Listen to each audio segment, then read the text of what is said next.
my Mein Kampf. Oh, Now, this whole racialist, nationalist, ethnicalist, purity thing isn't what I find attractive about fascism.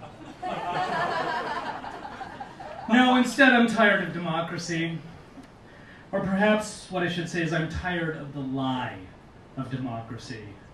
Because you see, I found my voice last night at the neighborhood library. No, not the big, fancy downtown branch library with its endowments and dedications, but the smaller, ramshackle, hole-in-the-neighborhood block next to the Afterthought Playground branch library, where you're more likely to see the widowers and the bookish spinsters occasionally looking up with a yearning that is not at all carnal at the bored young temp librarian nearly falling asleep as she dreams of somewhere else to be. But they were all there last night, and you should have been too. You would have dug it. It was full of pissed off everyone. Orange totalitarian lesbians, cheating red nationalists, self-entitled purple socialists, sober pink poets, blue and improved Mormons, overdefined tribalists, underwrought tattoos in their spawn, who are the product of endless interbreeding of all the mongrel races, which has wickedly turned out to be a far more beautiful species than the Homo sapiens of the vast majority of the Aryan brethren.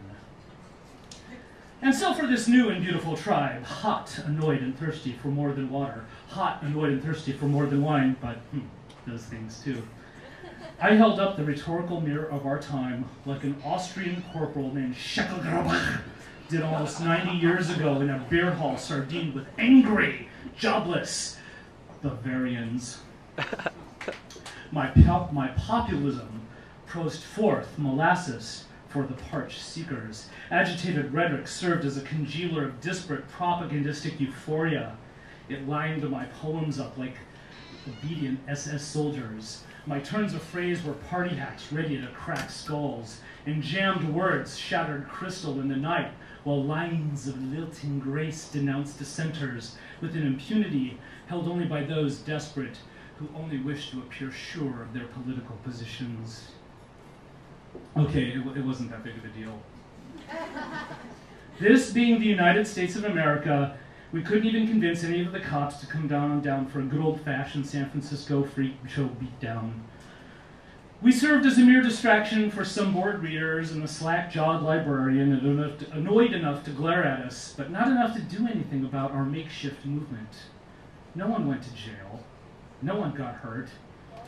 So I apologize if you're finding my Mein Kampf, which you are currently listening to be lacking in action or spectacle. But I swear you should have been there. It wasn't the ranting itself that caused a ripple, but the aftermath. Beautiful women wrapped themselves around tirades against the elitist corporate establishment. Black-jacketed hipsters snapped their fingers in response to a call for democracy of fascism. Democracy of fascism? You know, the mob. Not the crime syndicate mob, but the mythical people mob. Don't you remember the people?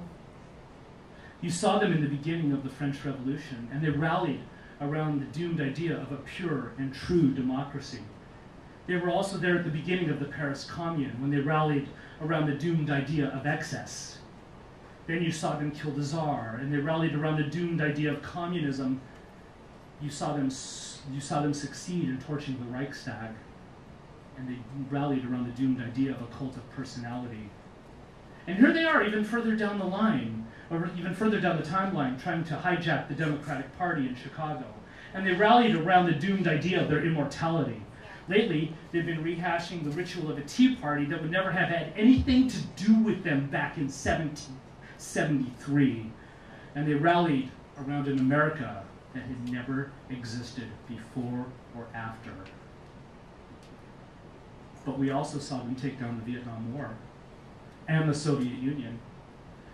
We see them taking the first real steps towards the first seminal democracies in Latin America and the Middle East. And nowhere does any community in the United States seem to be involved in anything that would resemble an act of freedom outside of a mall or a church, where real freedom is discouraged in favor of subservience. The mob is not a fixed group of people.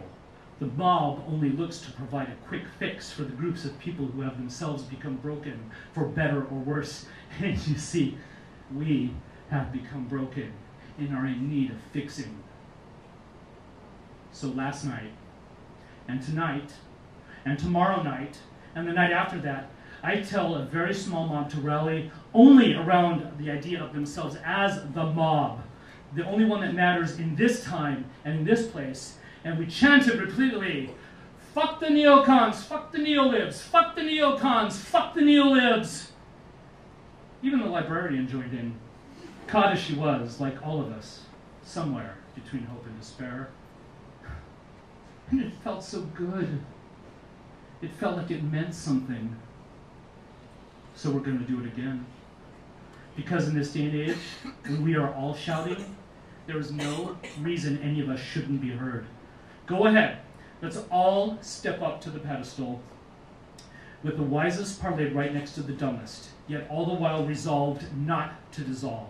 Because it won't matter how differently everything is said, because we will be the mob, and the real job of the mob is to bring kings to the guillotine. And the real job of the mob is to bring the czars and the commissars down to the bars to dig it. The real job of the mob is to rip Führers out from their Führers, because we were told there were no more kings or no more czars. We were told there were no more commissars or Führers. And yet here their asses are all over again, parading up and down Wall and K streets, stroking themselves to CNBC and avoiding the jailhouse dogfights that they all so richly deserve. I found my voice last night, and my poems seduced the beautiful inner-bred people into offering me their phone numbers, offering me their living spaces, even offering me their bodies, and offering their children, and even in some sick, scary situations, the bodies of their children. I said, no, no, no, no. They were all just as happy when all I asked was that they show up the following week with their study materials. You know, chapbooks, agitprop visual aids, and a copy of the illustrated Marx for Beginners.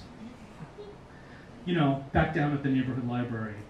And the week after that, down at the laundromat. And the week after that, down at the corner bookstore. Independent corner bookstore, mind you. Armed only with the knowledge that the mob is not the lie of democracy, but the truth of democracy. And the intoxicating revelation that real democracy isn't as pretty as Wall Street and the Beltway would like us to think it is. This is how power gets inside of us. This is how power gets inside the individual wielder. This is how that siren song sends the creator down that road. So go ahead, call me corrupt, though I have no money. Go ahead and call me corrupt, though I have no authority, because it is still fucking true. Because I have grown tired of the lie of democracy. And judging by the agitated mass forming on the periphery of this campfire, I am not the only one who has brought my study materials. And satire is not always a joke. Thank you. Bravo!